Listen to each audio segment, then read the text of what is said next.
All right, so this is my talk called Demystifying Software Interviews, and it's meant to teach you about the technical software interviews you may encounter once you start looking for jobs. It's based on my experience both as an interviewer and as a candidate myself. When I finished school, I applied to a lot of different software jobs, but then once I got a job, I also helped interview candidates. So I've seen both sides and learned a lot from both experiences. And the main component of this talk is going to be a live coding walkthrough where I'm going to answer a sample question on the spot, write the code, and share with you all the things that I'm doing that good candidates do. So that will be the main component, and then there'll be a few more slides about resources where you can learn to do some things yourself. So I wanted to start off with a meme, and since this is about demystifying software interviews, I've got a nice dad joke meme about fog and mist. So there's two dogs. One dog's a bit of a joker, maybe like myself, and the other dog is spent too much time with that dog and tired of all his jokes. So the first dog says, "Tried to catch fog yesterday," and unimpressed dog is like, "Please no, don't start another joke." And funny dog's like, "Missed," and unimpressed dog is very unimpressed. So hopefully you didn't cringe too much at that joke. So more information about me. My name is Michael Viveros, and I graduated from McMaster about 2 years ago in software engineering and management. And when I graduated, I interviewed at a lot of different companies, including Microsoft, Facebook, or Microsoft and Twitter. And after interviewing, I landed a job at PagerDuty, which is one of the largest software companies in Toronto. And after having been there for 2 years, I have helped PagerDuty interview a lot of candidates for intern positions and full-time positions as well. So that has taught me a lot about the interview process from the perspective of an interviewer. And then, who are you? So, I just want to take a moment to ask anyone who here is applying to jobs. All right, and who here is getting interviews, either right now or perhaps in the past? All right, and who here has failed an interview miserably? I've put my own hand up because I have done that numerous times, and I've learned a lot from those experiences, so I want to share that with you. So without any further ado, let's jump into the coding demo. So this is our question. You need to design an algorithm to print all pairs of integers within an array that sum to a specified value. So the first input we have is the array 113, and we want to find integers that sum to 4. So there's only one pair in that array using one of the 1s and the 3. And the second input is the array 2, 3, 4, 7, 8, and we want to find pairs that sum to 10. And there's two pairs in that case. There's 3 and 7 and 2 and 8. So the first thing you want to do when you're in an interview is to ask clarifying questions that you have. It's much better to do that as opposed to jumping into the code right away, because if you don't have a solid understanding of the problem, then your code might be messy or might be doing the wrong thing. So it's much better to clarify that up front. So I wanted to ask you, does anyone have any clarifying questions about the problem?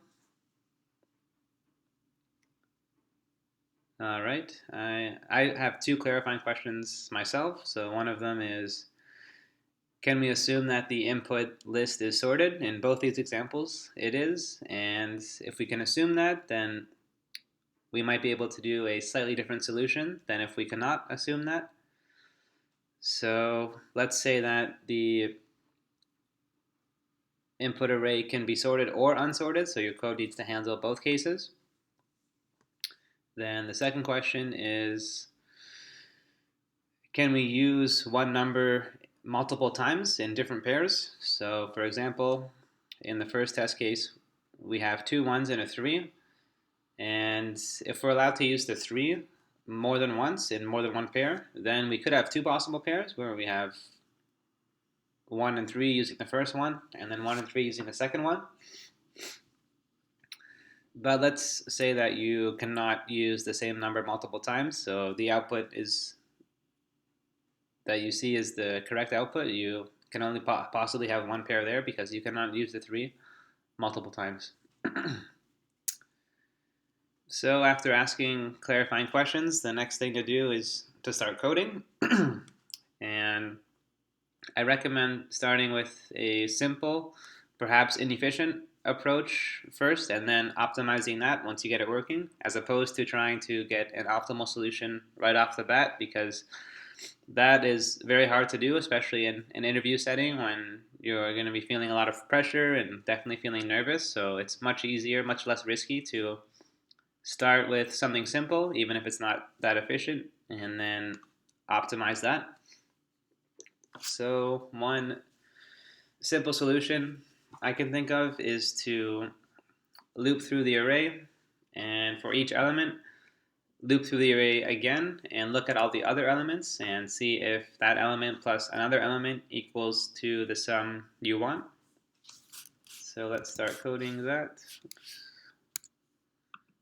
Okay, so call it pairs sum to x, and it'll take in an input array and x. So let's loop through the array. I'll store the current number in a variable num_i. Then I'll loop through the array again to look at all the other numbers.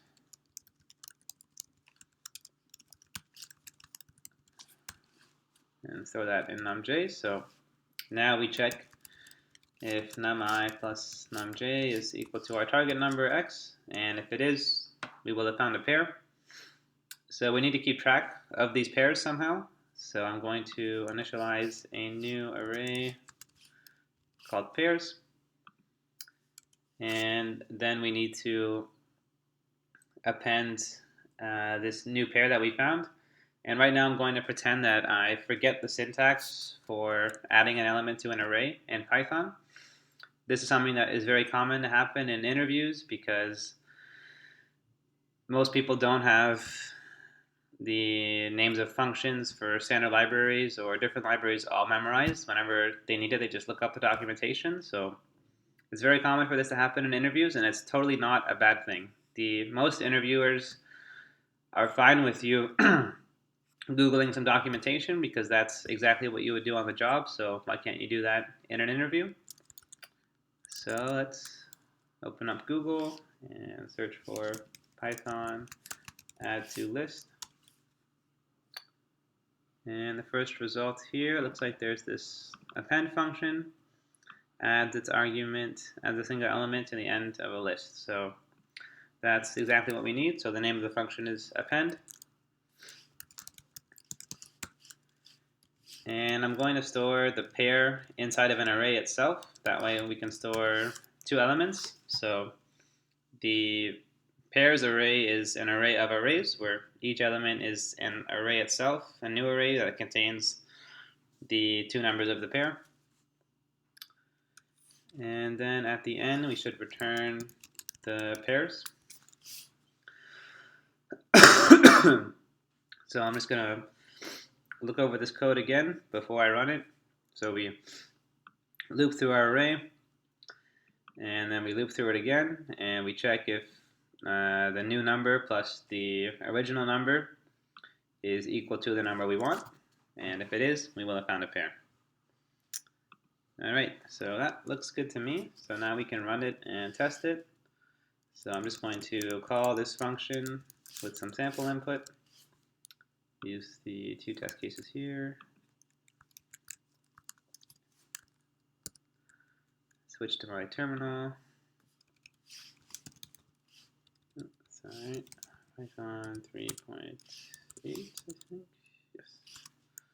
And this is called walkthrough. Oh, I'm in the wrong directory, so I'm just going to go to the right directory. I have to remember the path. I think it's documents. Mac interview workshop 2020. Yes. And yeah, that's our file there that we were just working on. So now I can run this. So right now we're running the first test case. So the input array is 113. So we should find one pair using one of the ones and using the 3 because our target number is 4. All right, so I ran it and we found more than one pair. So looks like the code isn't entirely correct.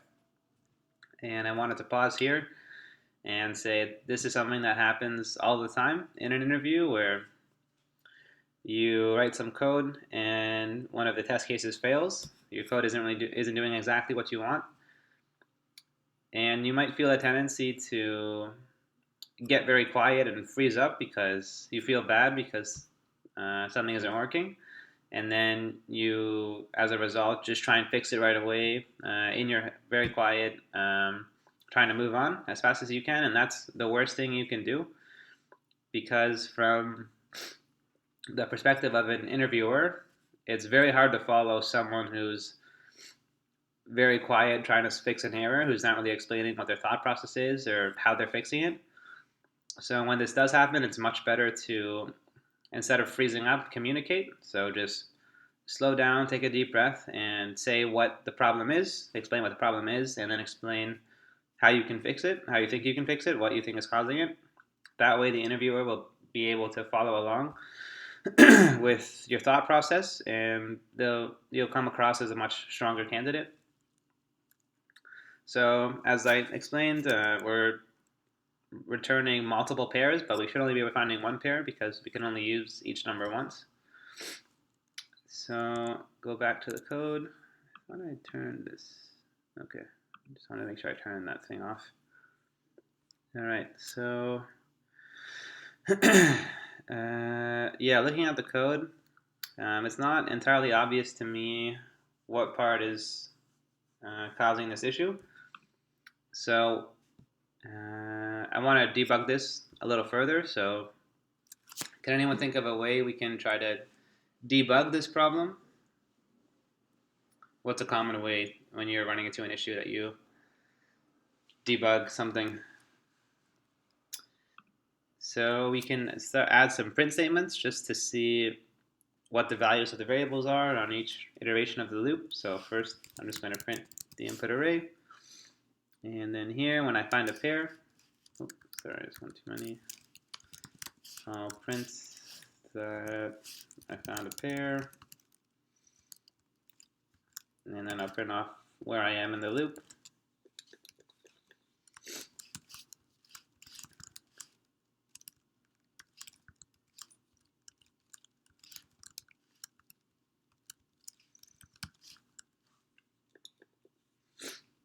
All right, so now let's run this and try to see where things go wrong. So the first pair, I is 0, so the outer loop is on the first element, the 1. And j is 2, so the inner loop is on the last element. And this finds a pair, 1 and 3, so that seems right. That should be the first pair that we find. But then when the outer loop moves to the second element, which is 1 again, it finds a pair with that and the final element, j being 2. So that's wrong because we've already used that 3. We can't use it again. So our code is not keeping track of numbers that have already been used. And that explains why we find all these other pairs, because we're using the same numbers again and end up finding more pairs than there actually are. So we need to update the code to keep track of numbers that have already been used. And excuse me, get some water.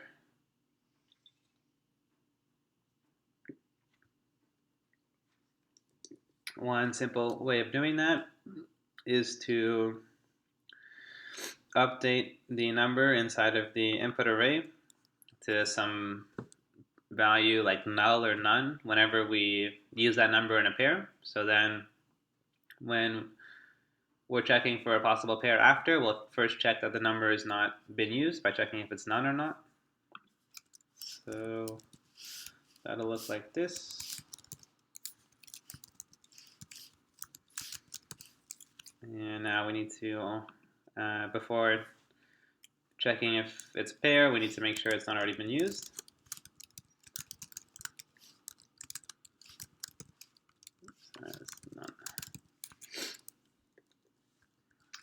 All right, so just look at the code one more time. We loop through the array, loop through it again, look at all the numbers, and then we just check that both numbers haven't been used and that they sum to our target number x. If they do, we add them to our pairs array, and then we mark them as used. So, excuse me. That looks good to me. Let's try running this. All right, so it prints off, it finds one pair, and then it returns just that one pair. So that looks right. And let's try it with the next test case, where we should have just the two pairs, 3 and 7 and 2 and 8.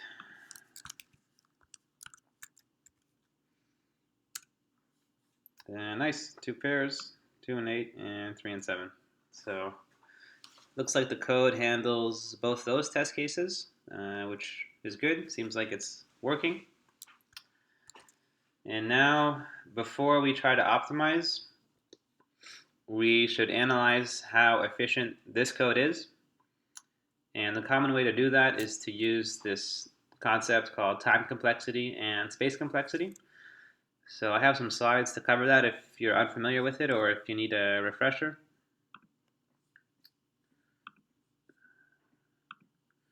So time complexity is how fast your code runs based on how big your input is. So as the input gets bigger, your code takes longer. There's a dependency between your code and the size of the input, but if as your input gets bigger, the code takes the same amount of time, it doesn't take any longer, then there's no dependency.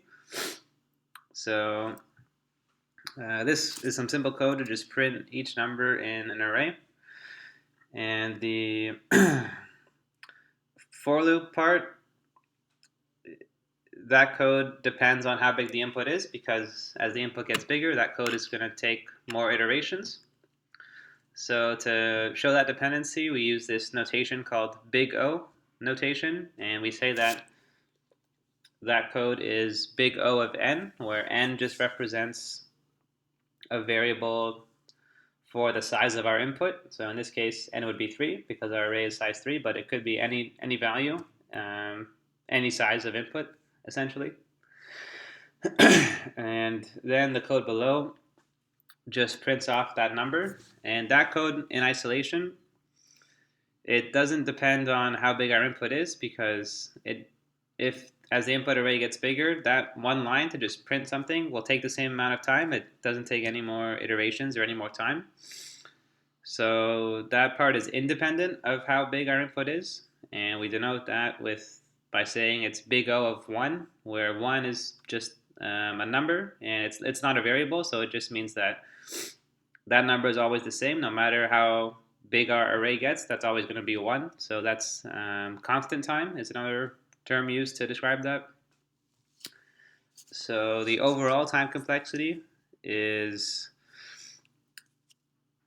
n times 1, because you have your loop, and then for each iteration you execute the code inside the loop, so you multiply the two individual complexities, and that is overall big O of n. So another way of looking at that, that just indicates a linear dependency. So as your input gets bigger, your code's going to take longer to run in a linear way. So if we start off with 3 elements, that for loop is going to take 3 iterations. And if we add one more element, then it's going to take 4 iterations. So as the size of the input grows by 1, the number of iterations grows by 1. If we add 2 more elements, the number of iterations will go up by 2, equaling 5 in total. All right, any questions about that? Cool. So here's some more code which is doing a little bit more than that previous example. Does anybody know what this code is doing? Anyone describe, just in general, what this code is doing?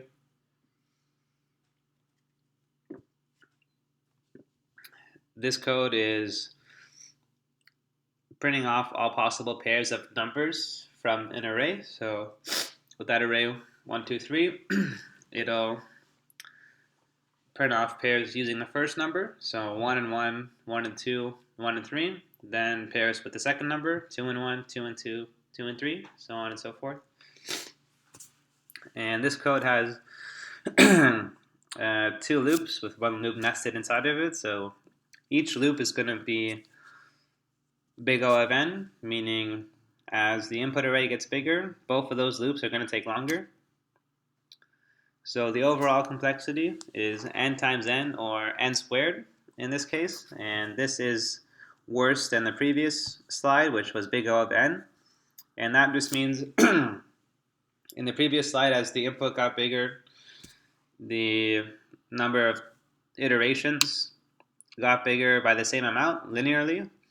But now here, as the input gets bigger, the number of iterations will go up by the square of the total size of the array. So it'll go up by a lot more. So to illustrate that, if we have a list of size 3, to print off all the possible pairs, that will take 9 iterations, 3 times 3. And if we add one more element, so we have a list of size 4, excuse me, that'll take 16 iterations total, n squared. And if we look at the difference between that and the previous one, 16 and 9, that's a lot bigger difference than 1, even though our input only went up by 1. So this shows that this code is less efficient. And if we add 2 elements for 5 total, that'll take 25 iterations.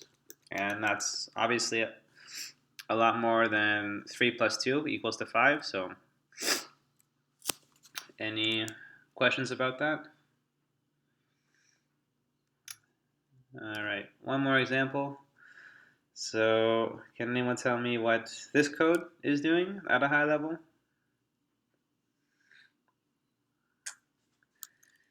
It is just checking if a number exists in an array. And to do that, you need to loop through the array and check the current element with the number you're looking for to see if they're equal. So as your array grows, that is going to take more time because you have more elements to loop through. So that has a linear dependency, big O of n. But if you're using a dictionary instead and you wanted to see if a number existed in a dictionary, you can do that in constant time because internally a dictionary or a hash map uses a hashing function to map keys to values. So checking if a key exists, you use that hashing function, and that will just take constant time. It doesn't matter how many possible keys there are in your dictionary. That'll always take the same amount of time. It uses some math formula. So that is constant time. It's big O of 1, so it's more efficient than trying to check if a number exists in an array. And this is something we'll come back to in our coding example. All right, can anyone tell me what this code is doing here?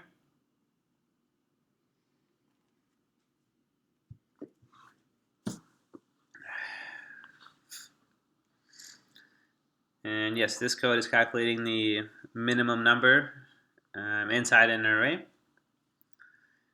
And for this code, I wanted to go over space complexity, which is related to time complexity, but a bit different. Space complexity is how much memory your code is using, how much space it takes up, based on the size of the input. So if this example here, our code has, it takes in that input array, and then it has 2 variables, the min num and the num, which are just integers. So that's not an array. Those variables are just integers. And As our array gets bigger, obviously the time complexity depends on that because we'll take more iterations of our loop, but the space complexity, the amount of space we take up in terms of our variables, that will be the same because each variable just holds one integer at one given point in time. So if our array is 10 times bigger, those variables will still just hold one integer at any point in time. They're not taking up 10 times the amount of space. So that is big O of 1, or constant space complexity, where it's independent of the size of the input. And this code below is another way of calculating the minimum, less efficient in terms of time complexity because you have to sort the array first, but if you sort it and then return the first element, that'll be the smallest element. And this code makes this other array called R sorted, which stores the sorted array. And that variable, the amount of space it uses depends on the size of our input array, because as the input array gets bigger, when we sort it and return a new array, that's also going to be bigger. So this has a space complexity of big O of n. Any questions about that? All right. So yes, now we can go back to our code. And just to recap, we have this loop, which gets our num_i, this loop to look at all the other numbers to see if there's a num_j such that num_i plus num_j equals our target number. So we can analyze the time and space complexity of this. So for time complexity, both the loops are big O of n. And then the stuff inside the loop, this doesn't have any more loops, and the main thing we're doing is adding two numbers, and that's just a mathematic operation which is constant time. It doesn't matter how big our input array is. This adding two numbers from the array is always going to take the same amount of time. It won't take any longer. So that's big O of 1, or constant time. So the overall time complexity then is big O of n squared, n times n. And for space complexity, we have this pairs array, which is a variable in our code that is going to it's going to depend on the size of the input, because as there's more numbers, there's more possible pairs. So that's going to be big O of n. Any questions about that? All right, so after analyzing how efficient your code is based on the time complexity and space complexity, then you can optimize it. And this time and space complexity also helps you think about how to optimize it. So usually you can try to optimize time or space. So who thinks we should try to optimize time? All right. And who thinks we should try to optimize space? All right. So I think we can't really optimize space anymore, because no matter what our algorithm is, we're going to have to keep track of all the possible pairs and return that at the end. And that's always going to depend on how big our input is, because as the input gets bigger, there's more possible pairs. So I think the best we can do for space complexity is big O of n. But for time complexity, we should be able to get that down from n squared, because we have some nested loops here. And usually you can try to get rid of one of the inner loops. So I think that's what we should set our sights on. And before we try and do that, I just wanted to look at this code again to think about what it's doing at a high level. What this inner loop is doing is essentially trying to find another number, a num_j, such that if we add the num_j to our num_i, will equal to our target number. So it's essentially trying to find the num_j that satisfies that. But we can actually calculate what we need that num_j to be beforehand, because at this point we know what num_i is and we know what x is.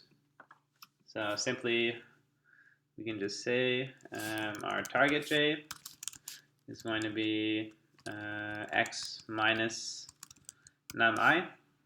So if we just do it again with this input case, on the first iteration, num I is 1, and num j needs to be 4 minus 1, which is 3. And if we have 1 and we find a 3, then we know we find a legit pair that adds to 4.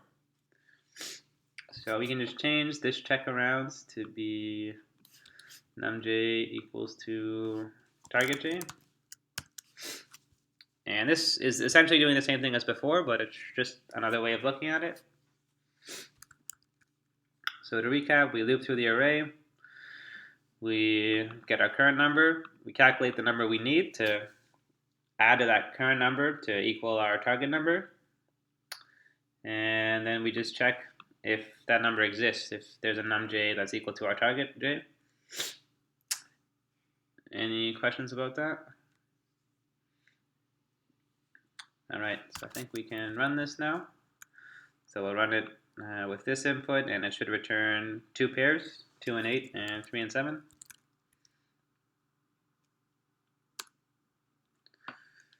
Okay, so it looks like we got an error. And I wanted to pause here and say that these types of errors are very common to happen. These like syntax errors or runtime errors, where the language is saying something's wrong with your code, you need to fix it. So similar to that other issue we ran into at the beginning where we were returning more pairs than we should have been. When you encounter these types of errors that are a lot more explicit, you still might feel a tendency to freeze up and get very quiet and feel bad because the code isn't working and try to fix it right away all by yourself. And I wanted to reiterate that that is the wrong way to do it. So what we should do is explain what went wrong, how we can fix it, then the interviewer will be able to follow along a lot more and will come across as a much stronger candidate. So we're getting a type error. It says unsupported operand for minus sign, which I think is subtraction. And it looks like we're trying to subtract an integer and a none. And it gives us this code where we're calculating in that target j, which is that new code we added. So let's go back to the code, line 15. And it looks like one of these is an integer and the other one is none. So x is input to our function, and we don't change that anywhere, so that's probably an integer. But num I is the value from the array, and that we set to none when we use that number. So it's possible in a previous iteration that we used that number as part of a pair, and now when we're trying to look at it again, it's none. So in that case, I think we can just first check that this is not none. Check if it is none, and if it is, then we move on to the next iteration with a continue statement, because there's no point in trying to do the code below, because there's no way there would be a possible pair since that number has already been used. So we can just continue, and this will move on to the next iteration. Any questions about that? All right, let's run that.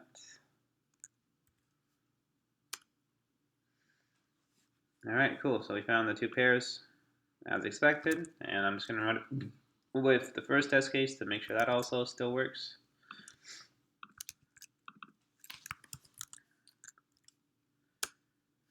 And that finds the 1 pair. So that's good. Those things still work. And I think now we can try to optimize, because now it becomes a little more obvious how we can optimize. So if we think about this again, this code is essentially just trying to check if target j exists in our array, which is big O of n since we're using it in an array. But can anyone think of a way that we could make this faster? So if instead of an array we had a dictionary, then if we want to check if a number exists, we can do that in constant time. So I think we need to try and use a dictionary. And now the problem becomes, how can we convert this array into a dictionary? A common way to do that is to essentially take your array, which has all those numbers, and make a dictionary where the keys of the dictionary are the numbers from the array, and the values of the dictionary are the number of times that number has occurred. So in this example, if we have 113, our dictionary would be key 1 occurs twice, and key 3 occurs once. And then that essentially contains the same information as the array, just inside of a dictionary now. So if we have that, then when we're trying to look if this number exists, we can just look it up in the dictionary and do that in constant time. Any questions about that? All right, so now we need to do two things. First, we need to convert this array into a dictionary, and then we need to use that dictionary when we're looking for possible pairs. So whenever you have two things you got to do, I recommend trying to get the first thing working by itself, write the code, run it, test it, then move on to the second thing, as opposed to trying to do both of them at the same time, because that's a lot riskier because you're more likely to make a mistake if the code's going to be a little more complex. So it's much better to work in small bits. Then the interviewer will be able to follow along a lot easier, and you're less likely to make mistakes. So in that spirit, first let's add the code to convert the array to a dictionary. I'm going to make a new dictionary called occurrences, loop through the array, and if that number has not occurred yet, I'll need to, initialize it. Sorry, not in occurrences. I'll initialize it to 1. Otherwise, it has occurred before, so we just increment it. And finally, I can print off occurrences here. Any questions about that code? All right, so now I want to run this code by itself before trying to update the code below. So I'm just going to comment out everything else and save it, and now we can run it. So first line, we have 1 occurring twice and 3 occurring once, which is correct. And this none here, it just gets printed because we were previously printing the value that got returned from that function, the pairs. But now we commented out that code, so it just prints off none. That's not a big deal. Don't worry about it. We'll come back to that. So that works for the first one. Now we should run it for this one. And it should just have each number occurring once, which looks like it does. 2 once, 3 once, 4, 7, 8. Nice. So we got that code working, and now we can use this new dictionary we created. And we no longer need to have this loop because we can just check in constant time if a number exists in a dictionary. So I'll comment that out, get rid of that. So here, get rid of that, and then I'll just add some code to check if this number exists in our dictionary. Then we will have found a pair. So keep this code around. I'll get rid of this print statement because it's not relevant because we don't have that inner loop anymore. If we run into more issues and need to debug, we can add a new one, but I'll just get rid of it for now. And then this code here was setting the numbers to none in the original array when we used them, but it had this J index here, which was from the inner loop, so we can't really use this code anymore. But can anyone else think of a way that we can keep track of numbers we used another way? So one thing we can do is update our occurrences dictionary to say that that number occurs one less after we use it. And then when we're checking to see if that number actually, if we can use that number, first we should check that it has at least one occurrence, because otherwise won't be able to use it. So here we can just set it equal to, or sorry, increment or decrement it, because we're using it, so there's one less. And we'll do the same thing for this one. So I think here we also need to have a check that the number we want to use, the two numbers actually occur at least once. So I'll just add that here. We'll say occurrences num I greater than or equal to 1, and occurrences num j also greater than or equal to 1.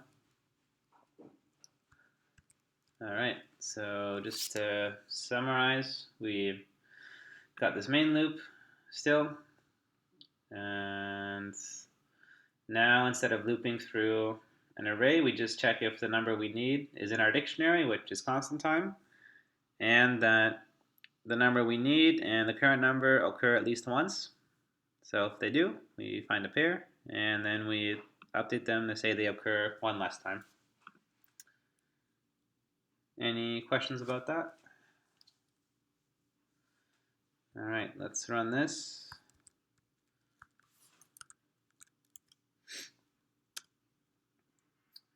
Oh, all right, so now we're getting an error, and these happen all the time, so don't feel bad when it happens. Just don't freeze up, communicate. So it looks like this variable is not defined, numj, and it gives us a line 28, that if condition. And I think we changed that to target j, so let's update it there. All right, run it again. And we use it again here, it looks like. So another name error where the variable is not defined, and it looks like when we add the pair, we are still referring to the old variable.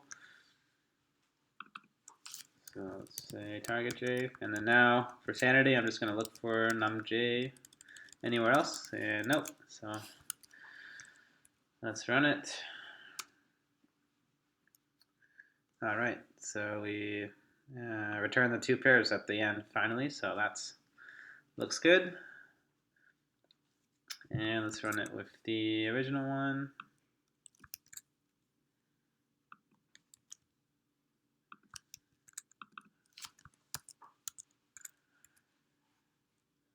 Okay. And this just finds the one pair. So it looks like the new code works. And now we can do the time and space complexity analysis of it. So we have still have this loop, which is big O of n, but now we're just checking if a number exists in a dictionary, which is constant time, and everything else is similar to before. So all that is constant time is still. So overall this is constant time, and then overall we get n times 1, which is just n. So that's better than n squared. And we did add some new code here that I forgot about, where we populate our occurrences. And this loops through the array and checks that a number doesn't exist in it, which is kind of like checking if it does exist. Both checks are constant time, or big O of 1. So this is big O of n, and this is big O of 1. So this is big O of n, which is the same as our code down here. So overall, for the whole program, it's just big O of n. It's like the max of both things, which is just big O of n. And we did add this code, so it's going to take a bit longer because we didn't have that before. But if we think about the relationship between the amount of time our code takes and how big our input is, that's better because as the input gets bigger, this is going to be big O of n, and this code is also big O of n. So overall, it's just big O of n, which is better than n squared. And then for space complexity, we didn't really add any new variables here, but we did add this new dictionary, and this has a dependency on how big our input is because as there's more numbers in our input array, there's more possible occurrences. So this is similar to pairs array where it's big O of n because it has that dependency. But this isn't any worse because we already had this pairs array which was big O of n. So if we have this which is also big O of n, then overall it's big O of n. So it's not any worse, and our space complexity stays the same at big O of n. Any questions about that? All right, so I did have few more questions. Can anyone think of a test case besides these two we have here that our code does not handle? All right, so that will be one of the questions that you can do in a contest I made. I'll talk about that more later on, but you'll be able to try and solve that if you want. And then another question is, we initially assumed that that the input array is not going to be sorted, or won't always be guaranteed to be sorted.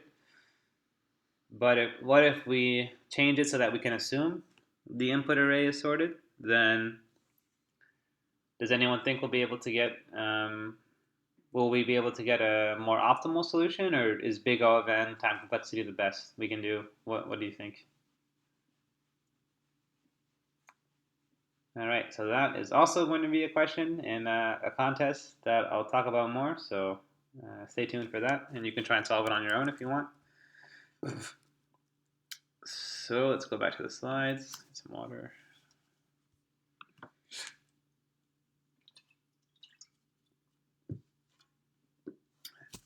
So just to recap everything we went over, the first thing we did after reading the problem was ask clarifying questions we have, and I recommend doing that as opposed to jumping into the code right away, just to make sure you have a solid understanding. And a candidate that does this looks a lot better than a candidate that doesn't ask any questions, jumps into some code, and is doing something wrong. So from an interviewer perspective, you'll look better if you do this. And if you remember the questions we asked if the input array can be sorted or not, and if we can use a number multiple times. Another thing we went over was to start off with the simple solution and then optimize that, which is a lot better than trying to get an optimal solution right away, which is more complex and more prone to errors. So we started off with that simple n squared solution where we had the two nested loops, and we checked if the two numbers were equal to the number we wanted. Then we optimized it to use a dictionary and just have the one loop with the body of the loop checking if a number exists in a dictionary, which is constant time. So I brought it down to big O of n time complexity. Also, don't be afraid to use Google. So if you're running into syntax issues or you forget the name of some function, then it's totally fine for you to Google the documentation. So don't hesitate to do that.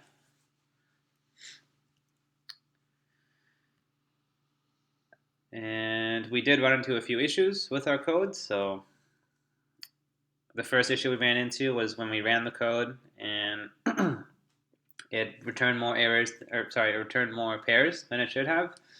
And internally, you may have been like Jackie Chan, like, what the hell was going on? But externally, you need to stay calm, and instead of freezing up, you need to communicate. So talk about what the problem is and how you think you can solve it.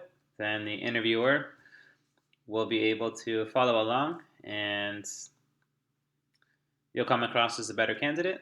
I know for me personally, as an interviewer, I've had some candidates that didn't run into any issues like this, but um, weren't very good at communicating, and I ended up giving them a lower rating than candidates that did run into issues that maybe didn't have as good code, but when they ran into those issues, they demonstrated good problem solving skills and good communication skills. So it's not a problem if you do run into these issues, and you are going to run into them. They're definitely inevitable. And the other issue we ran into was when we got a runtime error where we were trying to subtract an integer and none. So that's another common issue that's going to happen all the time. So when it does happen, just don't freeze up and try to communicate what you're thinking. And when from that first issue with the failed test case, one thing we did was add some print statements to help debug. And those were very helpful because it helps you get an understanding of what your code is doing, but also helps the interviewer follow along with what your code is doing. So I strongly recommend doing that when you need to debug something. After getting that first solution working, we analyzed the time and space complexity of it to show how efficient it was. And we did this as opposed before trying to optimize it, just so we could have a starting point. And I recommend doing this because if you're a candidate that is able to do this, it shows that you're thinking about these things in terms of efficiency. So it comes across as much better, much smarter than a candidate that doesn't do these things to the interviewer. So definitely take the time to do this on your own. Then when we moved to the code to use the dictionary, we had to do two things. We had to convert the radio dictionary and then use that dictionary in our main algorithm. So we went with an incremental approach where we first got the code working to convert the array into a dictionary, then moved on to the next part. So I recommend doing that because it's a lot less likely you're going to make mistakes if you can break it down into small pieces, and it's easier for the interviewer to follow along. Some other tips are picking the language you're most comfortable with. For me, it's Python because it's very simple to read input and output and implement simple algorithms like the one we did. But one thing you might want to do if you're applying to a job that uses a specific language that you don't know, you might want to try and learn that and then use that in the interview because you think it will make you look like a better candidate. And I strongly recommend against doing that because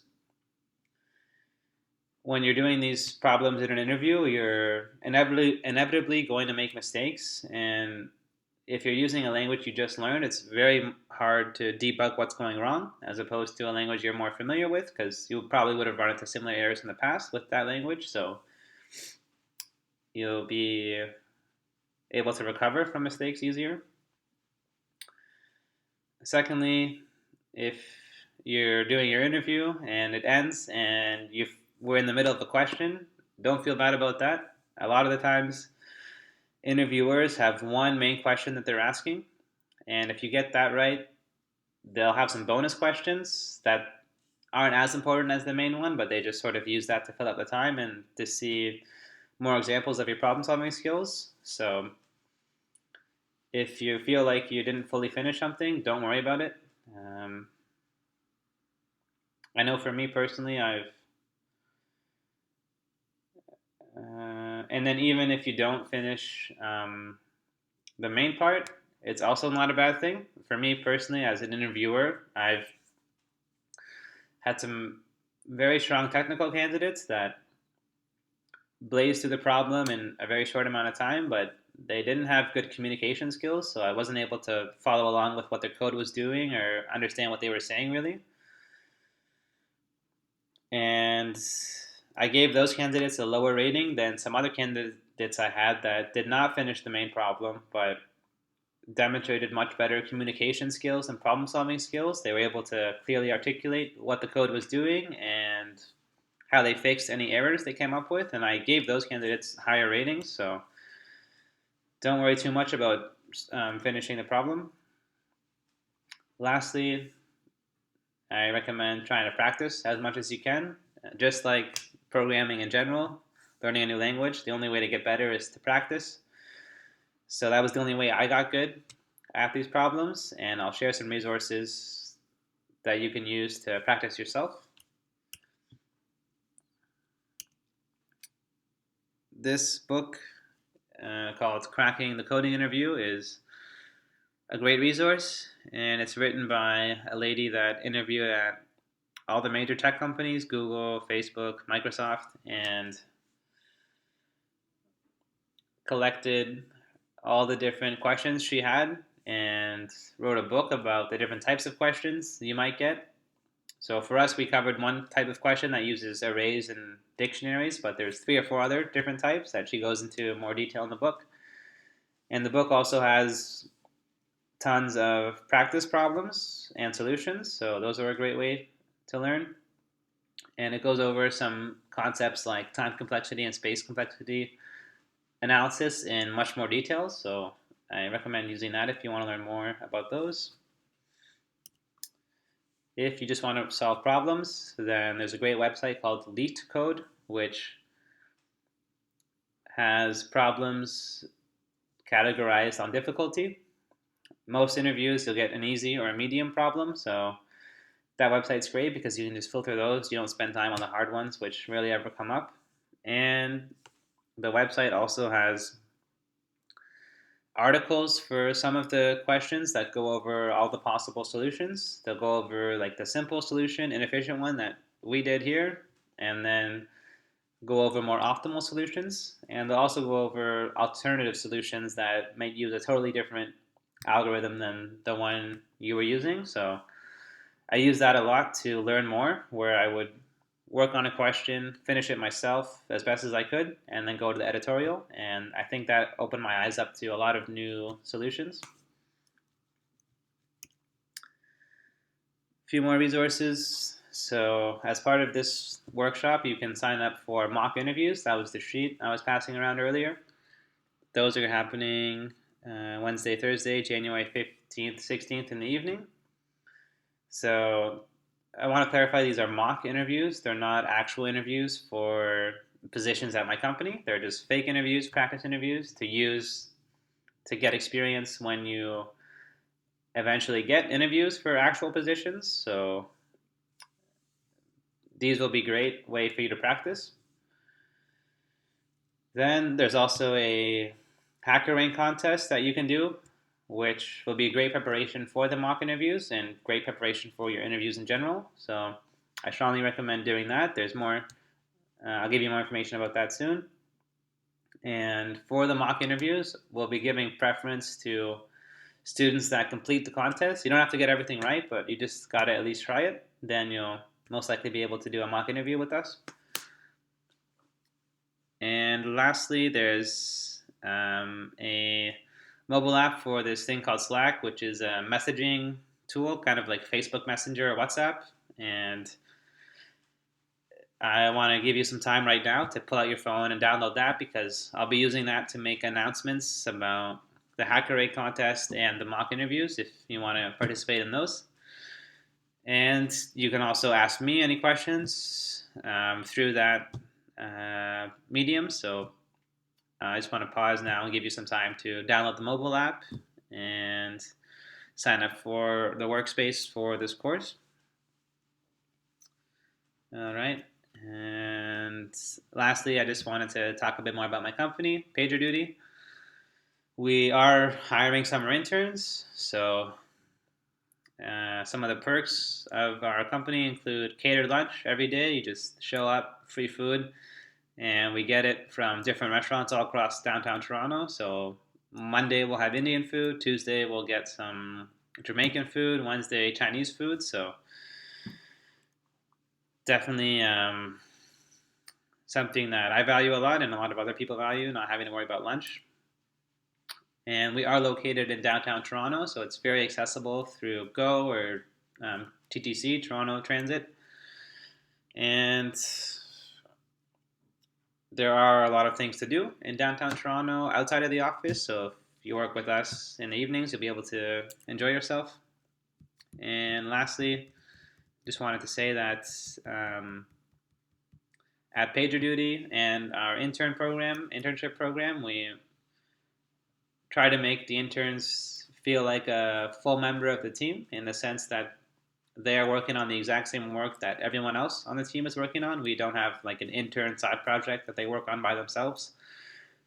We prefer that they work on the same thing because that's more realistic to what they'd actually be doing when you become a full timer. And there's also a lot more opportunities to collaborate with people on your team and learn from them. So we prefer doing that. And there's the website there if you're interested, pagerduty.com/careers. And that's all I had. So thank you for listening, and I hope that helped.